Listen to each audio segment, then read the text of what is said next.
নমস্কার বন্ধুরা, অঙ্কিতা মাঝি অফিসিয়াল পরিবারে তোমাদের সকলকে জানাই স্বাগত। আজ আমি তোমাদের পাঠ করে শোনাবো সুনীল গঙ্গোপাধ্যায়ের উত্তরাধিকার কবিতাটি।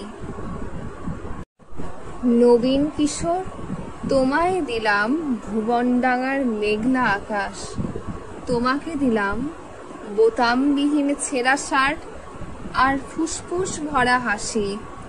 দুপুর রৌদ্রে পায়ে পায়ে ঘোরা, রাত্রির মাঠে চিত হয়ে শুয়ে থাকা, এসব এখন তোমারই।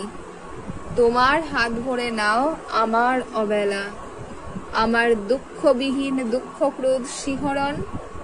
নবীন কিশোর, তোমাকে দিলাম আমার যা কিছু ছিল আভরণ, জ্বলন্ত বুকে কফির চুমুক, সিগারেট চুরি, জানালার পাশে বালিকার প্রতি বার বার ভুল পরুষ বাক্য, কবিতার কাছে হাঁটু মুড়ে বসা, ছুরির ঝলক, অভিমানে মানুষ কিংবা মানুষের মতো আর যা কিছুর বুক চিরে দেখা, আত্মহনন, শহরের পিঠ তোলপাড় করা অহংকারের দ্রুত পদপাত, একখানা নদী, দু তিনটে দেশ, কয়েকটি নারী, এই সবই আমার পুরনো পোশাক, বড় প্রিয় ছিল। এখন শরীরে আঁটো হয়ে বসে, মানায় না আর।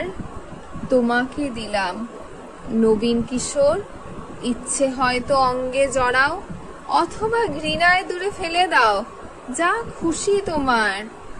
তোমাকে আমার তোমার বয়সী সবকিছু দিতে বড় স্বাদ হয়। কবিতাটি ভালো লাগলে অতি অবশ্যই লাইক, শেয়ার, সাবস্ক্রাইব এবং কমেন্ট করে দিও। এবং হ্যাঁ, অবশ্যই তোমার বন্ধুদের সঙ্গেও শেয়ার করতে ভুলো না। সমস্ত পরিবারবর্গ, আত্মীয় স্বজনদের সাথেও শেয়ার করো। এবং হ্যাঁ, অপেক্ষা কিসের, আমার পরিবারে যুক্ত হয়ে যাও। ধন্যবাদ।